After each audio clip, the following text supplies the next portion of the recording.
Hi, it's nice to be back. May gabi din sa tanan. Nako i-share. It's all about the Word of God. And ang impact ini sa kinabuhi sa tao. So I wanted to share my experience about the Word of God.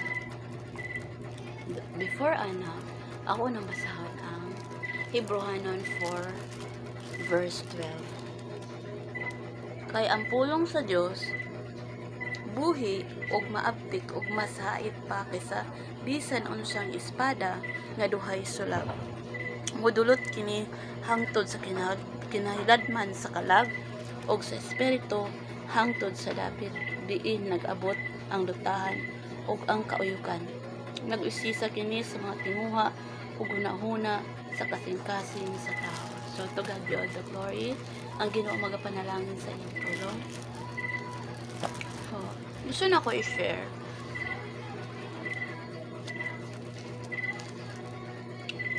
ug unsa ka maayo ang pulong sa Ginoo. In my experience diya sa Ginoo, uban sa iyang buhi ug gamhanan nga pulong, dako ka siya og impact sa akong kinabuhi.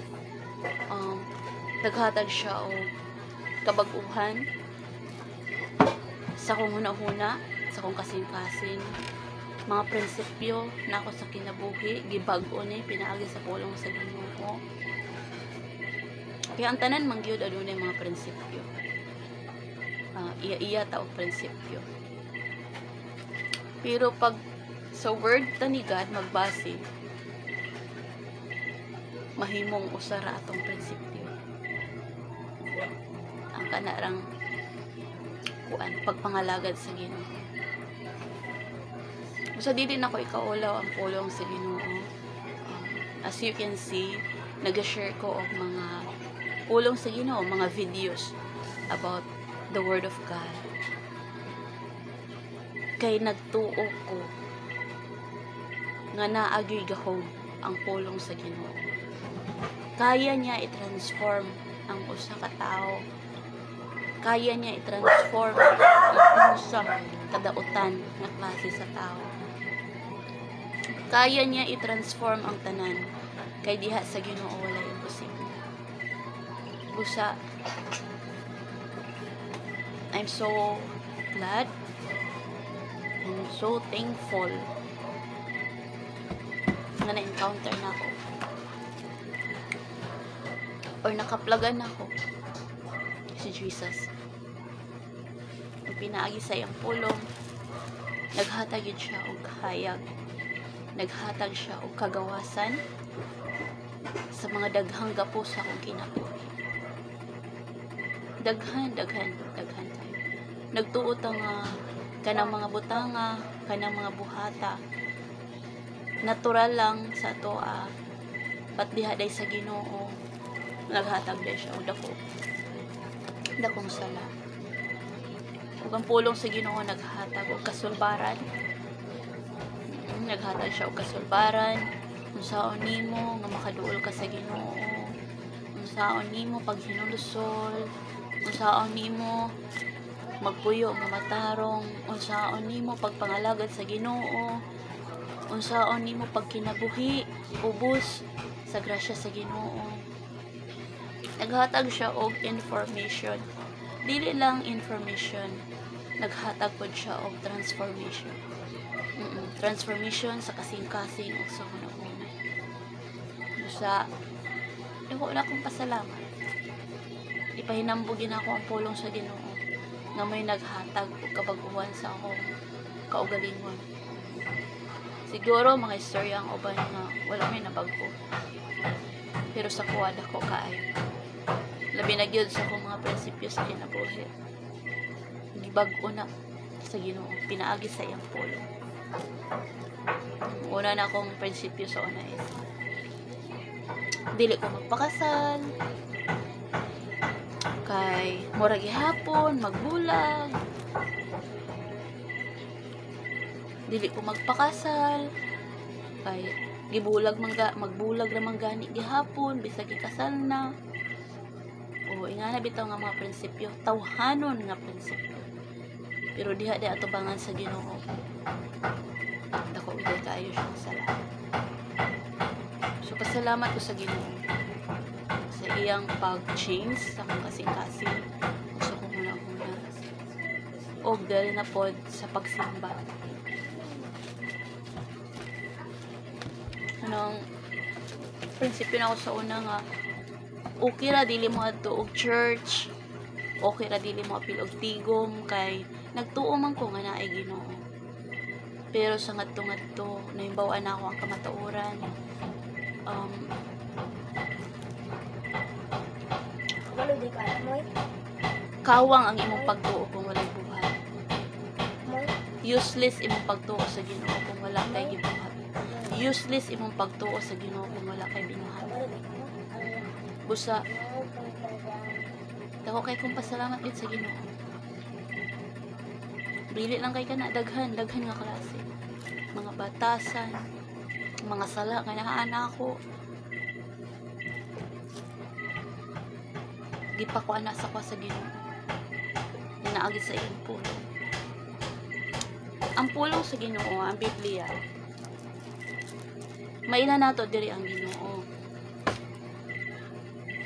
Apan mailhan usab nato atong kaugalingon diha atubangan sa Ginoo. Kung unsa ta nga klase nga tao. Busa when I receive Jesus, when I accept Jesus, when I believe Jesus, syempre dawatan ko na ako ng pulong dito.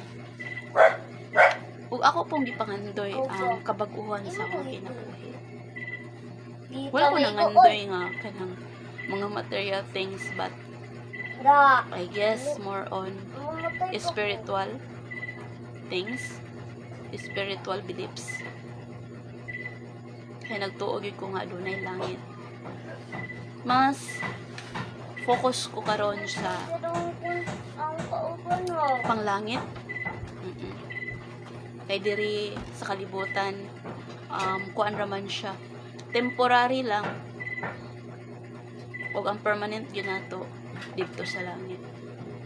Busa, how can we enter the kingdom of God? How can we enter heaven nga diri pa lang sa kalibutan sukuhay na atong mga binuhatan? Pero dili ta ngay mabalaka, because Father God gave us Jesus na ay giya. Na ay giya. Ug mao ni ang pulong sa Ginoo. Dawata og tuuhi lang yun si Jesus na may mong manluluwas. Surrender yourself to God. Ug willing ka nga magpabag-o sa Ginoo. Kitay mo trabaho pero ang Ginoo mo surrender ta sa Ginoo ug ang Ginoo may magpanlihokan. Ang Ginoo may mabag-o sa itong kasing-kasing unang-una. Busaing ana ang impact sa Word of God sa akong kinabuhi. Kaya ang pulong sa Ginoo is para sa matag usa. Ikaw sa ang una nga mo ministeryo, nga mo minister sa imong kaugalingon. A-deserve ka maka-minister sa imong isig katao. Badlo nga una ang imong kaugalingon. Ang atong kaugalingon maoy unahon nato pagbadlong. Kay lisod man kaayo mo badlong ta sa isig katao. Ba't kita di ay badlongon po? Tudloanan po. Basta ako gipangayag yun ako sa Ginoo nga. Tudloan di ko niya. Badlongon ko niya. Kaya unsaon ako pag-prove sa akong kaugalingon nga ang Ginoo nga akong gituuhan tinuod. Kung still nga nagpabilin ko mga sala, still nga nagpabilin ko nga hugaw diya sa Ginoo. Dili man ta perfect, pero dili pod rason nga maghimo na lang ta og sala. Kay ang Ginoo nagluwas nato. Dili gusto ang Ginoo nga malaglag ta. Ang gusto sa Ginoo nga maangkon nato ang kinabuhing dayon. Busa, repent. Paghinulsol o biyai ang imong masala. Inana ang gusto sa Ginoo. Repent. Genuine. Sincere nga repentance ang gusto sa Ginoo. Dili lang kay taman lang sa baba, pero wala din sa kasing-kasing sa mo. So akong pasalamatan ang mga tao nga gigamit sa Ginoo nga makadungog ko sa iyang mga pulong. Salamatan gyud ako ang Ginoo. Salamatan ako ang Ginoo. Kaya nagtuo lang gyud ko sa una ang kinabuhi nga na lang mabuhi lang ka, magtrabaho, magkapamilya, magkakuan. Pero dili di ay. Part na siya sa imong journey diri sa kalibutan. But the main goal is we are serving the Lord. Moabot gyud ang time nga mo serve ta sa Ginoo, mangalagad ta sa Ginoo. Pag dili nimo masabtan ang pulong sa Ginoo, dili gid ka makapangalagad sa Ginoo. Maunay tinuod diha. Pag dili nimo ikinabuhi ang pulong sa Ginoo, dili gid ay kapangalagad ang tao. Siguro now I realize, now I understand kanang mga preachers nga nag-share sa pulong sa Ginoo, devoted kay sila sa Ginoo, because na ay sincero nga kabag-uhan. Amali mo? Basta ako yung pasalamatan ng Ginoo. Kay nagalihok gid siya. Nagalihok. Ingani man gud ang kanang kuan. Basta bitaw willing ka magpabago. The God will do the process. Siya gid ang mabag-o nimo. Basta willing pud ka, sincere pud ka. Kaya ang gusto mo gud sa Ginoo is sincere nga repentance, kasing-kasing nga madinawaton, pure nga kasing-kasing. Kaya bisag unsa nato pagkuan sa tong kaugalingon, wala itlog man na, pero ang Ginoo nakakita man sa atong kasing-kasing kulang. So dili gyud ta makalingla. Malingla nato tong kaugalingon, pero ang Ginoo dili nato malimbog. So ingana ang impact sa pulong sa Ginoo sa akong kinabuhi. Gusto po na ako i-share sa akong pamilya. Gaampo gid ko. I always do the praying na ang kanang kabaguhan maangkon gid sa tanan, nga mo resulta gid siya og pagpangalagad sa Ginoo. Kay importante gid ang pulong sa Ginoo. Kay mo gini maghatag sa tuwa og kanang giya. Usahan na to pag kinabuhi diri sa kalibutan. Magkuan gid ta kanang ma-enhance ang atong pagtuo sa Ginoo. Mulalom ang atong pagsalig sa Ginoo, ang atong pagtuo sa Ginoo. Ang gusto gid sa Ginoo is aduna tay intimate nga relasyon diha sa Ginoo. Dili lang dito kanang kuan, for example sa ko kanang kuan pa kaayo ko mo share. Pero kanang murag ako anon man gid ko bay. Gakuanon gid ko ba nga kanang nganon dili man nimo i-share ang imong nasinati diha sa Ginoo. Nganon dili man nimo i-share kung unsa ang impact sa pulong sa Ginoo sa imong kinabuhi. So maybe this is the right time. So kanang tanan ako na siyang pasalamatan. Og diri po na ako nasabtan nga gihimo ko sa Ginoo para sa iyang kahimayan. Dili di ay kay serbisyuhan ako ang kalibutan, kundi serbisyuhan ako ang Ginoo. To God be all the glory. Ang Ginoo magapanalangin sa iyang mga pulong. Kaysa una, anang mga wali, mga pulong sa Ginoo nga muagi sa hungkuan, ako yun ang gina-skip. Sa tinuod lang gina-skip. Na ay magkuan sa una kanang sa una pag yun kanang hindi pa kuan ng cellphone. Na ay mag-share, diba, na ay kanang magkuan o pulong sa Ginoo, kanang mag-share kada balay. Ako yun ang balibaran. Kay ang ako dayong kanang kuan kay kanang lamangabig na sila. O pakuano din ka sa ila ang relihiyon. Pero kuan di ay siya kanang mali di siya nga kanang mindset, mali siya nga huna. Ang mukabig di ay is ang Ginoo. Ang kana lang tao gigamit lang na sa Ginoo para mashiran ka sa iyang pulong. Para mashiran ka kung unsa ang kabuton sa Ginoo. Ingana siya.